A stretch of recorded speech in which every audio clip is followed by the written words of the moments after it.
자, 10분 강좌 8cm 양성결절의 고주파 절제술 이야기를 드리겠습니다. 8cm면 아주 큰 킥입니다. 사실 저는 무슨 자부심이 있느냐? 고주파로 큰 혹을 치료하는 걸로 따질 때, 뭐 예를 들면 어떤 의사는 3cm까지는 할 수 있는데 4cm는 못한다, 수술하라 그러고, 어떤 의사는 뭐 5cm까지는 할 수 있지만 그 이상은 못한다, 그럴 테지만 나는 큰 거 치료하는 걸로 치면 나는 세계에서 내가 제일 잘할 수 있어. 그런 자부심이 있는 사람이에요. 그런데 7cm가 넘는 크기에서는 사실 환자분께 솔직하게 말씀을 드립니다. 치료를 못하는 건 아니지만 환자분께서 고생을 너무 할 수도 있습니다. 그런 얘기를 드리거든요. 그래서 그런 차원에서 아주 큰 크기다라고 저는 생각을 합니다. 이 크기가 되면 환자분들이 대부분 증상이 있으시고요. 겉으로도 뿔룩해 보입니다.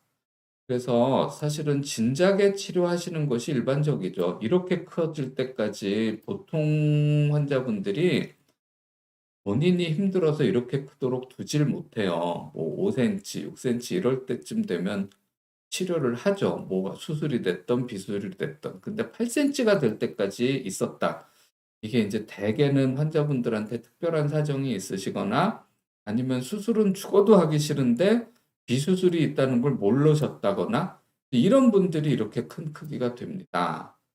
자, 그런데 이제 고주파를 하기에도 이제 좀 너무 큰 크기가 됐으니까 좀 되게 안타깝죠. 그럼 환자분들이 뭐라 그러시느냐? 크기만 좀 줄여달라고 그렇게 얘기를 하시는데 저는 거기서는 크기만 줄여지는 거는 치료의 목표가 될 수 없다라고 말씀드려요. 왜냐하면 이렇게까지 커지는 혹은 사실 드물어요. 예를 들어서 3cm인데 계속 놔두면 8cm가 되느냐? 8cm까지는 못 되는 혹이 굉장히 많습니다. 8cm까지 됐다는 얘기는 이 혹 자체가 좀 특별한 놈이라는 거예요. 그냥 성장성이 크다는 얘기죠. 그래서 그런 혹을 고주파로 해서 좀 줄여놨다.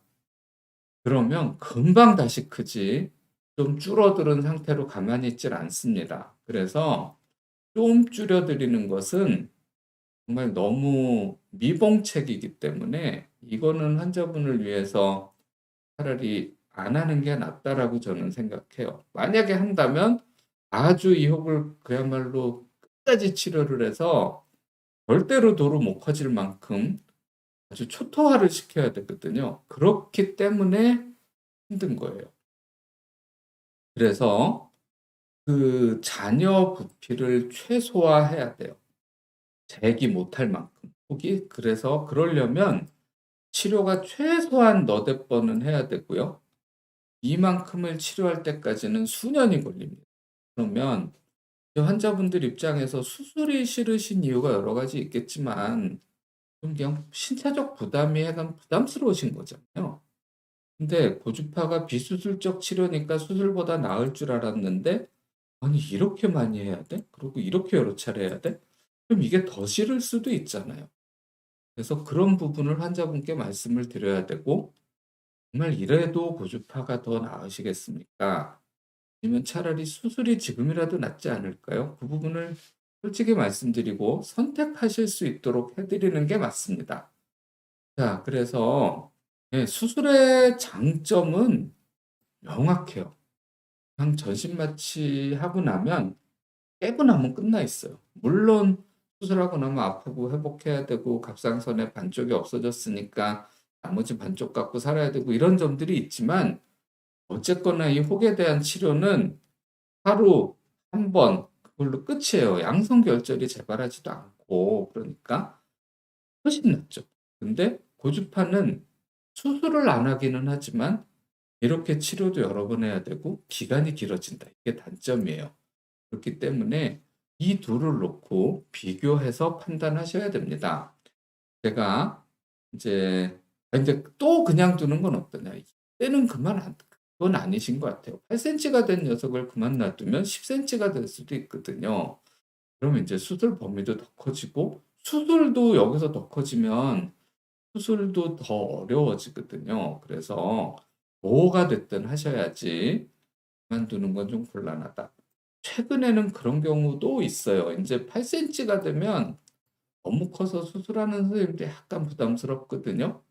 그래서 고주파를 해서 한 5cm까지만 줄여주면 좀 훨씬 수술이 쉬워지는데 이제 그런 시도도 합니다. 그런데 그거는 이제 외과 의사랑 영상의학과 의사 사이에 합의도 있어야 되고 환자분 입장에서는 고주파도 하고 수술도 해야 되잖아요. 그렇기 때문에 이 세 사람 다 마음이 맞기가 쉽지는 않아요. 그러나 방법 중에 있기는 있다. 말씀드리겠습니다. 치료해 드렸던 사례를 한번 보여드릴게요. 이분이 6.9cm였습니다. 그리고 부피로 따지면 90.1cc였어요. 여기 조금 전에 글 올려주셨던 분이 8cc에서 9cc 됐었잖아요. 근데 이분은 90cc예요. 얼마나 큰지 짐작이 되시죠? 자, 그런데 이분을 제가 치료를 해드렸는데요. 이게 지금 영어가 나와서 죄송합니다. 이게 작년에 제가 홍콩 학회에서 강의했던 슬라이드를 복사해 와서 그런데요. 그림만 보세요. 자, 이분이 90cc에서 치료를 시작했는데 이분이 치료를 5번을 하셨고요. 그다음에 이분이 총 치료 기간은 3, 4년 걸렸던 것 같아요. 근데 5번째 치료를 하고 난 다음에 요렇게 됐죠. 요 까만 부분 요것만 흙이거든요. 그러니까 요 부분 요 동그란 거 있죠? 동그랗고 까만 거. 요게 뭐냐면 기도예요. 환자의 기도. 이 기도의 크기는 환자분이 치료하기 전이나 치료 후나 똑같겠죠. 그래야 맞잖아요. 근데 이때는 혹이 너무 커서 초음파를 아주 확대를 이만큼 해서 했기 때문에 기도가 요만하게 사진에 나왔어요. 근데 이제 혹을 다 치료하고 나니까 이게 보통 갑상선 초음파할 때 찍는 비율이거든요. 그러니까 기도가 이만하게 보여요. 커다랗게.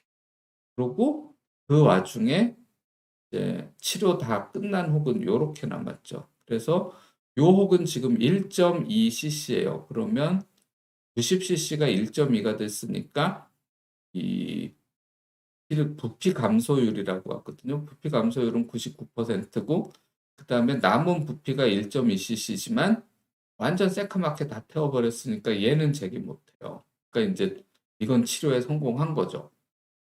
근데 좀 많이 힘들었죠. 를 5번 했으니까.